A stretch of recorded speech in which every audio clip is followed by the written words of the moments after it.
수고합니다. 자, 1절 보면 난해 구절이에요. 난해 구절. 해석이 잘 안 됩니다. 그래서 우리가 스토리텔링이 상당히 중요해요. 성경은 글인데 이렇게 뭐 율법이긴 하지만 그 법문에 나와 있는 것처럼 법전처럼 몇 조 몇 항 뭐 해라 딱 하나의 규칙이 아니라 물론 내위기 같은 데는 규칙처럼 나와 있지만 사실은 앞뒤 구절이 다 글이에요. 글. 그래서 이걸 여러 번 스토리텔링을 앞뒤 구절을 같이 읽어야 이게 이 뜻이고 이렇게 해석되는 거지.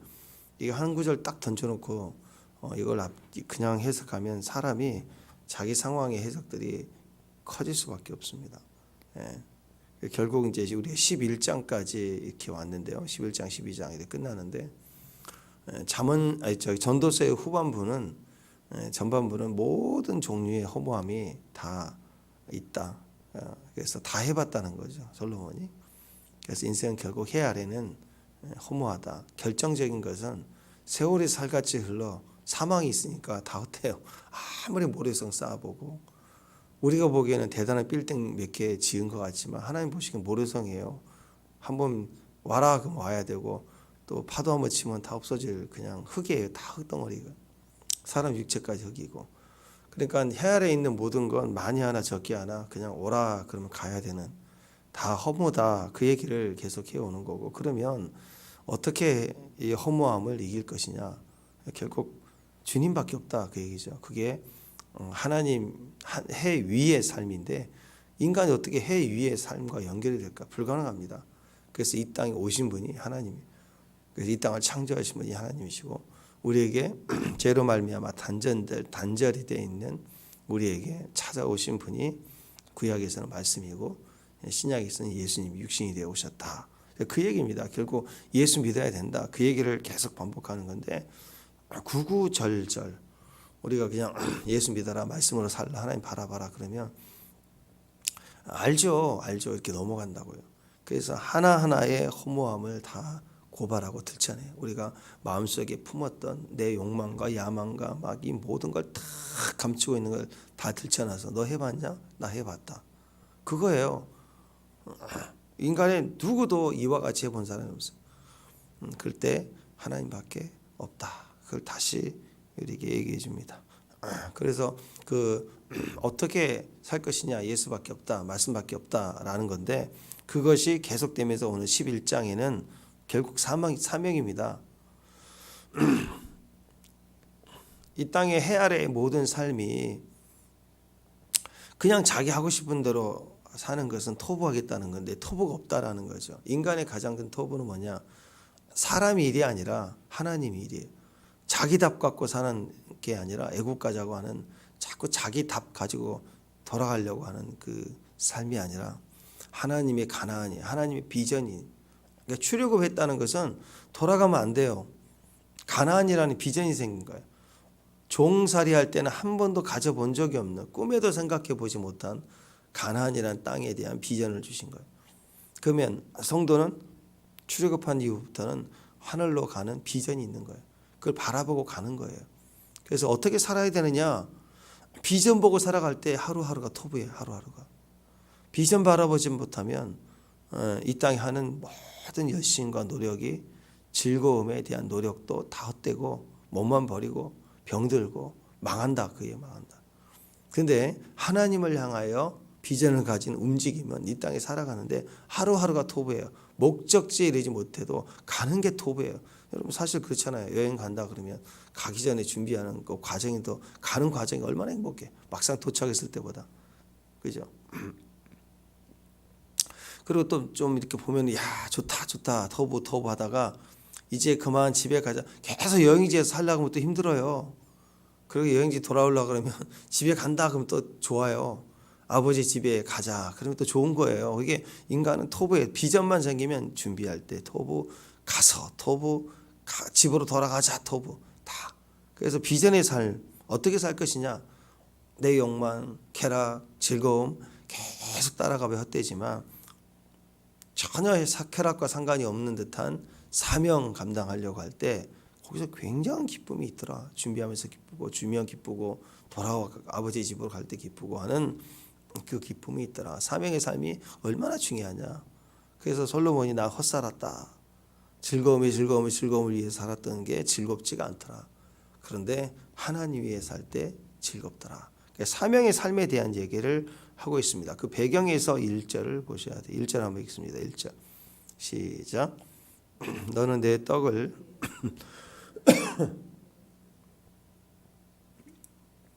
무슨 물고기 키우는 것도 아니고 어항에다가 떡덩어리 던져가지고 고기 키우라 그것도 아니고 뭐 금도끼 은도끼입니까?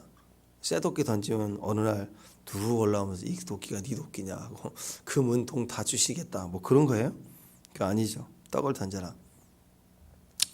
그러니까 이걸 다 자의적으로만 해석하면 안 돼요. 우리 정통적인 한국 교회에서는 우리 어렸을 때부터 저도 많이 들었던 게 이게 이제 구제하라 이제 그런 표현을 많이 갖습니다.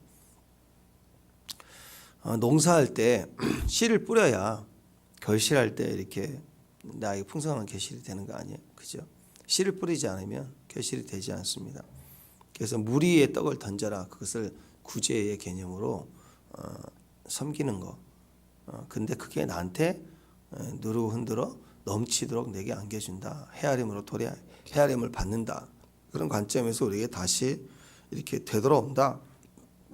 남을 위해서 선을 베풀고 선을 쌓으면 그 자체도 우리에게 즐거움이지만 다른 사람에 대한 섬김과 구제는 하나님의 사명입니다. 반드시 남을 도와야 돼요. 물 위에 던진다는 것은 물 위에 던지면 떡을 물 위에 던지는 바보가 어디가 있어요? 물 위에 던지면 그 떡을 다시 찾을 수 있나요? 그렇게 바보 같은 거예요. 나한테 이익이 하나도 되지 않는, 나한테 조금이라도 뭐가 더 되돌아올 것 같지 않아 보이는 게 구제예요. 그렇잖아요. 친구한테 빌려준 거면 이자라도 받고 원금에다 찾겠다고 하지만 이건 물에다 던지는 건 뭐 이건 구제잖아. 구제는요, 내가 불쌍한 사람 도와주면 이 사람은 나한테 잘하겠지 그런 개념으로 하는 게 아니잖아요. 그죠? 만약 그런 개념으로 불쌍한 사람이 접근하면 그건 고리대금 묻자지. 그건 깡패지 뭐. 그래요? 뜯어내려. 응? 이렇게 선량하게 사는 사람이 힘써서 도와주는데 이자 안 갚어? 그래서 막 때리고 그 조폭이죠 뭐. 안 그래요? 그러니까 구제는 받을 생각 없이 하는 거예요. 받을 생각 없이. 그냥 물에다가 떡을 던지는 것과 같아요. 아무것도 되돌려 받는 게 받을 생각이 없이 공급해 주는 걸 말이에요. 그래서 한번 생각해 보세요. 사람은요, 밥만 먹고 사는 게 아닙니다. 인생을 가만히 생각해 보면 돈 잘 벌어서 밥 잘 먹고 산다. 그건 인생의 한쪽도 안 되는 삶이에요. 기초도 안 되는 거예요. 그게 잘 먹는 거, 맛있는 거 먹자. 그때는 애들 때 나는 소리죠. 밥만 먹고 어떻게 살아요, 인생이. 그러니까 맛있는 거 먹기 위해서 돈을 많이 벌었어. 그럼 뭐 하느냐. 밥 먹자. 집에서 맨날 밥 먹고. 맛있는 거 많이 사 먹고. 그러면 인생이 동물하고 뭐가 달라요? 똑같죠. 먹는 것만 목적이면. 인생은요, 밥만 먹고 살 수가 없어요. 그래서 지금 같은 세상에 사실 굶어 죽지 않잖아요. 동사무소에 얼마든지 직업 없다 그러면 쌀도 주고 여기 쌀 남아 돌잖아요, 지금. 배고파서 굶어 죽을 수가 없는 세상에. 근데 왜 못 살겠다가 생활고라고 죽나요? 밥만 먹고 사는 게 아니기 때문에 그래요. 사람은요, 의미를 두고 살아야 돼. 남에게 존중받고 나도 기뻐하고. 근데 괴로운 거예요. 남이 나를 무시하니까, 차별하니까. 나는 그렇게 살고 싶지 않은데. 그래서 옷도 입어야 되고 또 이왕 입을 거 브랜드를 입어야 되고 자꾸 그래서 그것 때문에 괴로운 거예요. 옷장 문 열어보세요. 옛날에는 옷장 자체가 없었잖아요. 근데 옷이 이렇게 많은데 항상 드는 생각은 입을 옷이 없다. 입을 옷이 없는 거야. 왜 입을 옷이 없어요? 입을 옷이 가득 차 있는데. 그게 뭐죠? 의미가 없다. 의미 있는 옷이 없다. 뭐 보람을 먹고 살아야 되잖아요, 인생. 그래서 인생은 밥만 먹고 사는 게 아니라 보람을 먹고 삽니다. 그래서 돈은요, 먹고 살려고 쓰는 게 아니라 보람을 먹고 살려고 써야 돼요. 그게 성숙된 삶이고 그게 잘 사는 사람입니다. 그러니까 인생을 잘 사는 사람의 모습은 항상 보면 누군가에게 필요한 사람이에요. 누군가에게 필요한 사람이에요. 그 사람이 인생을 잘 사는 거예요. 행복한 사람의 특징입니다. 누군가에게 필요해. 그 사람 없으면 안 되는 사람이에요. 집에 가도 엄마 어디 가도 막 누구 찾고 또 찾고 오기만 간절히 그런 사람이 잘 사는 거예요. 근데 있으나 마나 관심도 없고 존재감이 없다. 그럼 본인도 슬퍼요. 남들도 별로 관심도 없지만 본인도 슬퍼요. 왜 나는 그런 대우를 받을까? 그러니까 제일 필요한 사람, 제일 누군가에게 필요한 사람, 그 사람이 제일 인생을 잘 사는 사람입니다. 사람이 언제 의욕이 제일 넘친 줄 아세요? 돈 많이 벌 때가 아니에요. 의욕과 행복은요. 내가 참 필요한 사람이구나 느낄 때예요. 내가 참 필요한 사람이구나 느낄 때 그때 기쁨이 와요. 그 남편들도 집에서 뭐 운전 한번 해주고 그 뭘 대수라고 나 잘했지? 뭐 그거 왜 그래 왜? 좀 알아달라고 나 존재감이 나 필요하지 그 얘기 해주고 싶은 거야. 그렇지 당신 있어야 참 필요하지 얼마나 고마워 이 얘기 듣고 싶은 건데 그것 쪼까 했다고 찌그러져 있어. 그리고 팍 죽어버리면 기가 죽는 거죠. 자꾸 나 가도 돼? 뭐 어디 가? 뭐 내가 들어줄까? 이게 다 뭐예요? 존재감을 좀 알아달라는 거예요. 존재감. 어디서 깔짝거려 그러지 말고 자꾸 칭찬해 주라. 존재감이 필요한 거예요. 나는 쓸데있는 사람이구나. 나 필요한 사람이구나. 그거 자꾸 확인하고 싶은 거예요. 하다못해 이제 직장을 다닐 때는 직분에 절대적 필요죠. 직분 없이 어떻게 되겠어요? 그냥 직책이 있고 직분에 따라서 이렇게 인정받다가 딱 정년퇴임하거나 돌아오면 직분이 없어지는 거예요. 그러니까 나를 필요로 하는 게 없네. 이게 딱 공식적으로 드러나게 되는 거예요. 어제도 어떤 영상을 보니까 35년 동안 그 경찰로 근무했던 분인데 이제 정년퇴임을 이제 뭐 한 달도 안 남았는데 자기는 어렸을 때부터 제복을 입는 게 꿈이었다. 그래서 꿈을 이룬 거예요. 경찰로 계속. 그러니까 정년이 다가오니까 골목골목을 이제 더 돌아다녀보면 제복 입고 더 돌아다니는 거예요. 자꾸 관심 가요.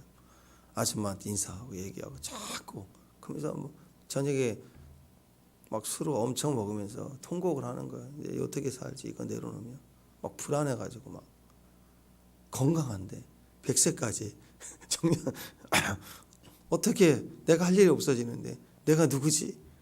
막 괴로워서 어떻게 사냐 막 고통스럽게 막 술을 먹고 울고 하더라. 그 다큐멘터리 이렇게 하는 거 듣고 하는데 참 불쌍해요. 인간이 그렇습니다. 일은 두 번째 어떤 일인지 하고 먹고 살 수 있겠죠. 근데 그게 아니라 내가 쓸데없는 사람인가? 날 필요로 하는 사람이 아닌가? 내가 할 역할이 없구나 할 때 정말 고통스러운 겁니다. 내가 있으면 너가 행복해야 되고 기뻐하고 희망을 얻고 고마워하고 힘을 얻어야 그게 자꾸 기쁜 거예요. 인생의 의미는 거기 있는 거예요. 그게 거기에 톱을 거예요. 뭘 엄청난 빌딩 몇 개를 사고 내가 샀다. 딱 그 내 집 마련 처음 할 때 그 한 번이었다. 다 나머지는 덩치 그 유지하고 뭐하고 골치 아파요. 소유하는데 토부가 있는 게 아니고 나눌 때 토부가 있어요. 나눌 때 누군가에게 필요한 것을 공급해 줄 때 내가 있으면 저 사람이 기뻐하고 희망을 얻고 고마워하고 힘을 얻는다. 그걸 내가 느낄 때 참 인생이 행복합니다. 그래서 이것이 이런 마음이 구제의 핵심이에요. 그러니까 지금 물에다 떡을 던지는 게 세상적으로 보면 또 내가 소유해서 맛있는 거 먹어야지라는 개념 속에서 보면 바보 아니야. 그걸 왜 물에다 던져? 그렇게 생각된다고. 근데 아니라는 거예요. 내가 줄 때 필요할 때 나눌 때 행복하다는 걸 아는 것은 그렇게 허당인 것 같아도 무의미하게 시간을 보내는 것 같아도 그래도 거기다가 던지는 그렇잖아요. 봉사를 한다 그러면 그 봉사의 힘을 갖다가 낮 시간에 한 2시간 3시간 뛰면 그거 알바가 되면 그거 돈 들잖아요. 근데 그걸 돌아올 수 없는 보상도 없는 교회 와서 봉사하고 기도하고 그 무슨 의미냐? 세상으로 보면 그렇죠. 근데 주님이 나를 제일 필요로 하신다니까요. 아멘. 나를 필요한 사람들이에요, 정말. 그러니까 그냥 이익 때문에 웃어주는 게 아니고, 고객님 때문에 웃어준 게 아니고, 같은 사람들이랑 모여갖고 씩씩대고 웃으면서 고구마 하나 때문에 웃고 그런 거 아니에요?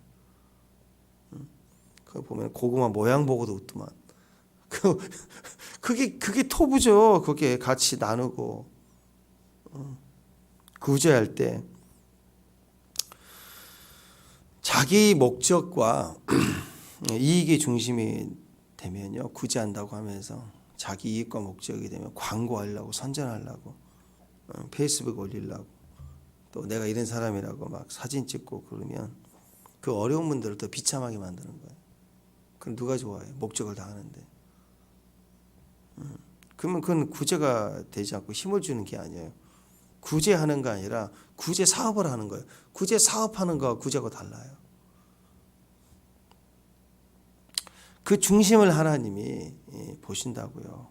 마태복음 10장 42절 누구든지 제자 이름으로 이 작은 자 중 하나의 생수 한 그릇이라도 주는 자는 내가 진실로 너희에게 이르노니 그 사람이 결단코 상을 잃지 아니하리라. 중심이에요. 주라 그리하면 너희에게 줄 것이니 곧 후일이에 누르고 흔들어 넘치도록 너희에게 안겨 주리라. 너희가 헤아리는 그 헤아림으로 너희도 헤아림을 도로 받을 것이라. 갈라디아서 6장 7절 스스로 속이지 말라. 하나님은 업신여기심을 받지 아니하시나니 사람이 무엇으로 심든지 그대로 거두리라. 그러니까 뭐 물에다가 이렇게 떡을 던지는 그 마음, 그게 행위도 섬기는 것도 구제도 중요하지만 구제의 정신이 더 중요하다는 거예요.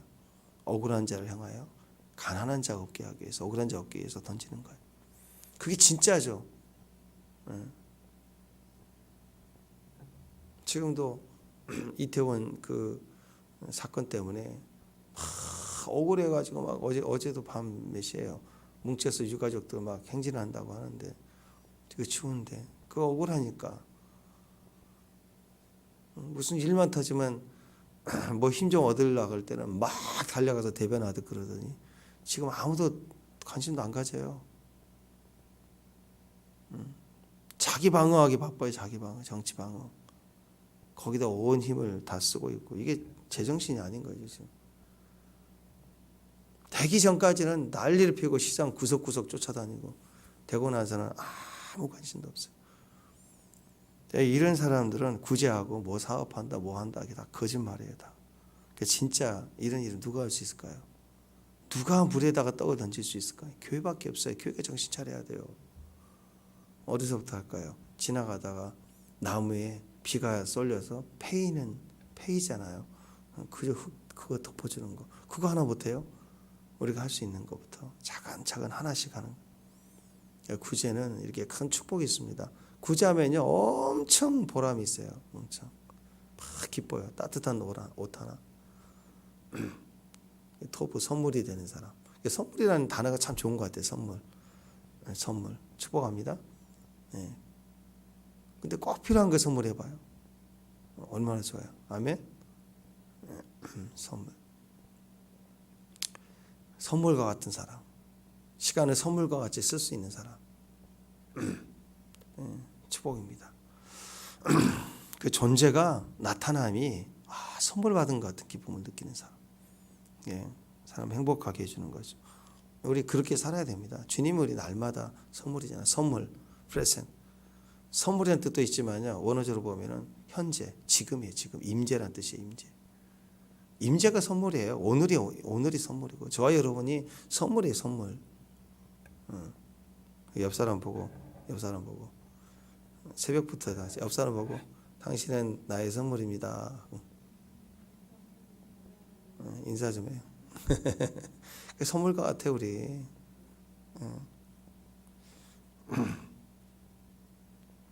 호주머니에 꼭 사탕 하나씩은 갖고 다녀요. 사탕 하나라도 누구한테 줄 생각하고.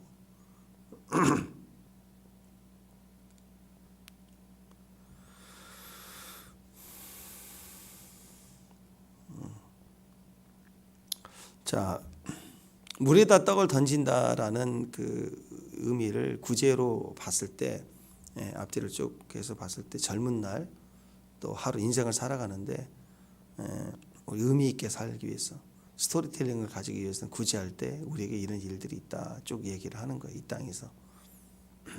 근데 이제 서양 사람들은 다른 것 같아요. 제가 서양 주석을 쫙 다 봤는데 전통적인 서양 주석은 전혀 뜻밖입니다. 뭐라고 얘기하냐면 배를 타고 떡을 갖다가 이제 배를 타고 항해를 해서 무역하라 그렇게 해석을 해놨어요. 그게 뭔 말인가 하고 봤더니 다 그런 얘기가 많이 나와요. 여러 주석을 쭉 봤더니 전통적인 서양 주석, 저 유럽이나 미국 쪽으로 쭉 신학자들도 보면 우리와 그게 뭔 얘기인가 하고 쭉 봤더니 이제 그런 거예요. 서구사회는요, 배가 내가 가진 곡식을 가지고 그냥 우리 안에서만 이렇게 살면요, 그냥 고만고만하게 성 안에 갇혀있는 우물 안에 갇힌 개구리 같다는 거죠. 근데 옛날 시대에는 지금은 이제 우주를 개척해 나간다, 그런 거 달나라를 간다, 뭐 이 달에 호텔을 짓는다고 하잖아요. 그런 개념이 옛날에는 바다는 끝인 줄 알았어요. 이게 평평한 사면이라 끝까지 가면 영원한 죽음인 줄 알았단 말이에요. 바다 그러면 죽음이에요. 호수 정도는 건너가지만 바다는 누구도 정복할 수 없어요. 그래서 가장 강한 민족 그리고 가장 힘 있는 민족들은 바다를 정복해야 된다. 큰 돈을 벌려면 실제로 무역을 해야 돈을 벌죠. 그래서 해상 무역을 하라. 해상 무역을 하라. 상품을 계속 물에 띄워라. 뭐 파산될 수도 배가 파산되기도 하고 어디 가서 어떻게 팔지 모르죠. 그러나 가만히 있지 말고 자꾸 바다를 두려워하지 말고 위험도 감수하면서 계속 도전해가며 계속 믿음으로 살아라 이거예요. 더 자꾸 가라. 그래야 더 큰 열매와 이익이 돌아온다. 이제 그런 개념으로 나옵니다. 그런 의미로 보면 2절 한번 보세요. 2절 그런 의미로 봅니다. 2절 시작.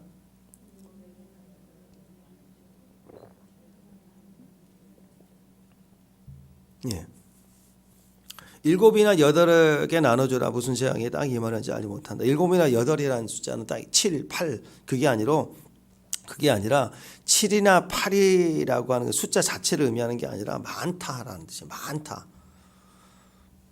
7이 완전수인데 8이니까 완전을 넘어가는 수예요. 할 수 있는 한 많이 이걸 상징적으로 표현한 겁니다.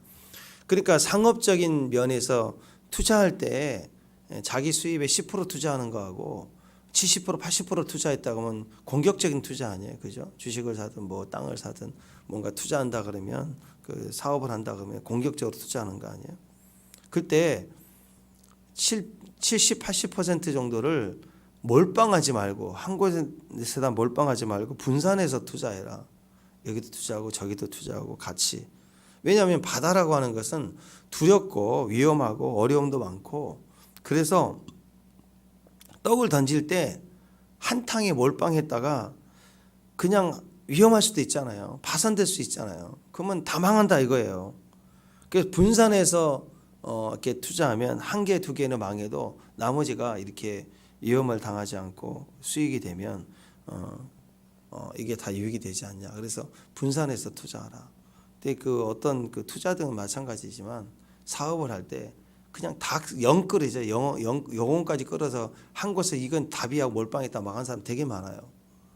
차근차근 배워나가면서 자기 자본과 또 빌릴 수 있는 도 빌리지만 이것에 대해서 이렇게 내가 할 수 있는 기술과 재력을 충분히 가지면서 필요한 부분을 도움을 받아야지 거의 90% 이상 이거면 대박이다 해가지고 다 끌어모아서 했을 때가 항상 실패를 합니다. 대부분 그래요. 하다못해 도박도 그래요. 자기 돈이 많은 사람이 어디 가서 도박하다가 이렇네 하고 돌아오면 그거 괜찮아. 그걸로 인해서 뭐 도박이 좋다는 게 아니라 망하지는 않는데 꼭 자기 작업은 다 무너진 다음에도 끌어모아서 빚질 때예요. 빚질 때 인생 다 종치고 끝나는 거예요. 어떤 사업이든 어떤 것이든 다 마찬가지. 영끌 모든 것이 끌어들여서 극단적으로 몰빵할 때 다 무너진다. 그래서 3절 보면 재앙이 임할 때 그렇게 재앙이 임할 때 비가 쏟아질 때 어디로 갈지 좌로 우로 남쪽 북쪽 쏟아질지 네가 아느냐 모른다 이거. 큰 비가 와고 나무가 쓰러졌다 이거예요. 쓰러질 때 쓰러질지도 몰랐지만 나무가 쓰러지고 쓰러졌을 때 그게 남쪽으로 떨어진데 북쪽으로 떨어진 네가 아느냐 모른다 이거예요. 재앙이라는 건 어떻게 올지 몰라요. 어느 날 폭우가 올지 어때 눈이 올지 나무가 쓰러질지 어떻게 될지 인생은 아무것도 몰라. 그래서 그렇게 하라 이거예요. 만약에 구제 차원에서 본다면 어떤 걸까요? 사람이 이 세상을 사는 동안에 어떤 재앙이 임할지 모르기 때문에 내가 언제 죽을지 모르기 때문에 나중에 돈 다 벌고 잘 되면 그때 내가 넉넉하게 구제도 하고 성교하리라. 안 된다는 거예요. 인생은 기다려주지 않아요. 꼭 늙어야 죽나요? 젊어서도 죽을 수 있고요. 사건으로도 죽을 수도 있는 거예요. 평생 넉넉할 때 또 지금 내가 할 수 있을 때 다른 사람에게 덕을 베풀 때 재앙이 임할 때 도움을 입을 수 있도록 7이나 8 그러니까 나중에 돈 많이 벌어서 빌딩 하나 정리해서 얘다 하고 다 구제하고 그렇게 생각하지 말고 그리고 자기 죽을 때 다 모아서 재단 만들어서 이렇게 재단 운영하듯 이렇게 자기 이름 내걸고 하는 거 그런 거 하지 말고 몰빵하지 말고 한 번에 다 하려고 하지 말고 7이나 8 다양하게 지금 할 수 있는 선에서 떡 하나부터 자꾸 구제하라는 거예요. 도와주고 힘쓰고 나중이라는 거 없어요. 나중 구제는 없어요. 나중 구제는 구제 사업이에요. 잘 돼봐야 구제 사업이라고요. 나중 구제가 아니라 지금 구제예요. 지금 그것은 7이나 8 지금부터 할 수 있는 만큼 최선을 다해 살아 이거예요. 그런 의미에서 구제를 보면 9절 10절 청년들에게 뭐라고 얘기하느냐 기쁨과 즐거움으로 진취적으로 살아라 이거예요. 무역도 하고 나가고 도전도 하고 그렇죠. 이 바다라고는 두려움을 뛰어넘고 무역할 정도의 그 강심장을 가지면 지금 내 앞에 떡 2개 있으면 절반 딱 떼서 떡 2덩어리 하나를 가난한 자에게 줄 수 있어야 되죠. 왜 젊으니까 내가 벌면 되잖아요. 그게 돼야 되잖아요. 그런 마음으로 젊은이들에게 얘기하고 있는 거예요. 솔로몬이 늙어서 내가 다 해봤더니 안 되더라. 내가 헛사는 것은 젊었을 때 난 그리 못 살았다. 젊었을 때 기쁨과 도전하고 즐거움으로 토부하며 살아라. 그 얘기하고 있는 거예요. 청년이여 네가 어릴 때를 즐거워하며 청년의 날을 마음의 기쁨으로 마음에 원하는 것들과 눈에 보이는 대로 향하라. 그러나 하나님 모든 일로 말미암아 너를 심판하실 줄 알아. 기쁨을 위해서 즐거움을 위해서 살아라. 그러나 네가 그 즐거움을 위해서 헛살면 너 심판날에 그 하나님 앞에 심판당한다 이거예요. 어떻게 살아야 되냐. 즐거움이 토부의 즐거움이에요. 토부의 즐거움을 따라 살아라. 그런즉 근심이 내 마음을 써나게 하며 악이 내 몸에서 물러가게 해라. 어릴 때 검은 머리에 시절이 다 헛된다. 젊은 날 훅가야 훅가. 흥청망청 쾌락하며 살지 말고 청년의 때가 얼마나 중요한지를 아니. 도전정신 도전해보고 돈 쉽게 벌으려고 하지 말고. 그래서 전도서의 핵심이 그거예요. 기술을 배우고 도전해 가고 그게 청년이죠. 근데 요즘 청년들은 매일 투자에만 눈 떠가지고 여기 투자해서 저기 투자해서 이게 간다고요. 진짜 나중에 어려운 일 당하면 기술 있는 사람 살거든요. 투자했던 사람 한 방에 없어져요. 그게 요한계시록 보면 바벨론 무너질 때 보세요. 집어넣은 상품들 다 투자해서 사고 팔고 하잖아요. 무역은요. 딱 전쟁 나거나 어떤 위기가 오면 다 거덜나요. 다. 기술은 어떤 데 포로로 끌려가도 먹고 살아요. 생존할 수 있어요. 젊을 때는 기술 연마해야 돼. 어떤 식은 자기 재능을 가지고 하다못해 영화 같은 데 보면은 뭐 실화를 바탕으로 한 영화 2차 세계대전 독일군이 막 다 학살당하고 그럴 때 음악가가 도망가다가 잡혔는데 학살당하게 생겼는데 피아노를 치니까 살잖아요. 적군도 음악에 그래? 너 잠깐 너는 나 따라다니면서 음악 연주. 지금 MP3가 있지만 그때는 독일 장교들도 음악을 좋아하는 사람들은 살려주잖아요. 자기 유대인을 데리고 다니면서. 하다못해 어떤 식으로 물론 살고 죽는 게 다 하나님께 있고 의미가 있는 거지만 생존과 어떤 부분에 대해서 제일 중요한 건 기술입니다. 젊었을 때 어떤 것이든 실력을 키워야 돼요. 무역하고 도전해야 돼요. 근데 요즘 젊은이들은 그건 도전하려고 하지 않고 투자하려고 그래요. 알바 3개씩 뛰면서 왜 코인 떨어져도 코인 사야 되는데 메꿔야 되는데 주식해야 되는데 그 정보 계속 이것만 보고 있고 하는 그러니까 잘못 배우죠. 주식도 잘못, 투자도 잘못 배우고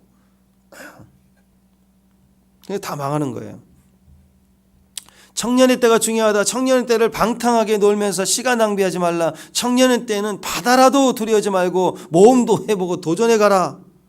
하나님께 뜻을 두고 마음의 중심에 말씀을 두고 말씀을 떠나지 말고, 그런 의미예요. 같이 이렇게 시간을 즐거움대로 살아야 해요. 하나님에 대한 즐거움이 있는데 그 즐거움을 빼버리고 그냥 세상적 즐거움, 그 쾌락과 즐거움으로 연말 같으면 계속 막 지금 먹고 돌아다니고 그럴 거 아니에요. 시편 119편 9절에 보면 청년이 무엇으로 그 행실을 깨끗하게 하리야. 주의 말씀을 따라 삼갈 것이 아니냐. 하는 말씀 다 경계에 두고 하나님 말씀 안에서 마음껏 누려야 된다. 그게 청년이죠. 그러니까 청년은요, 뭐든지 할 수 있어. 뭐든지 해. 도전해. 다 해. 단 하나님 안에서. 그럼 돼요. 하나님 안에서. 하나님 안에서. 그게 자유죠. 청년의 때는 바다로 뛰어 들어가 보라는 거예요. 떡이 돼보라. 모험을 해보라. 하나님 믿고 망설이지 말고 바다의 물가 얕은 데서만 깔짝깔짝 발장난하고만 있지 말고 뛰어 들어가라. 수영도 해봐라. 잠수도 해봐라. 그래서 4절과 연결되는 거 아니에요. 풍세를 살펴보는 자는 파종하지 못할 것이요 구름만 바라보는 자는 거두지 못한다. 잘 해보겠다는 각오는 커요. 각오는 대단해. 결심하는 대한민국 1등이야. 근데 파종이나 추수할 때 적당한 때를 기다리다가 그물 한번 던지지 못하고 결국 아무것도 못하는 거예요. 번하듯이 묘비명처럼 말이에요. 예? 우물쭈물하다 내 이럴 줄 알았다.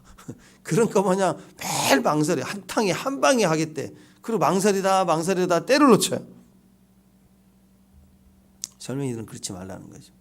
젊은이는 뛰어들라는 거예요. 실패도 좋으니까 뛰어들 도전해봐라. 구제와 선교 언제가 좋을까요? 언제가 좋을까요? 구제. 지금이 제일 좋아요. 지금이. 어떤 것을 행할 때 적당할 때가 언젠가, 가장 좋은 시기가 언젠가. 그 자기 생각이 자기 답으로 계속 보는 거죠. 아니라니까요. 그때는 우유부단하고 아무것도 못해요. 믿음과 용기 하나 믿는다면 도전해 보는 거예요. 지금 할 수 있는 것부터 순종해 가는 거예요.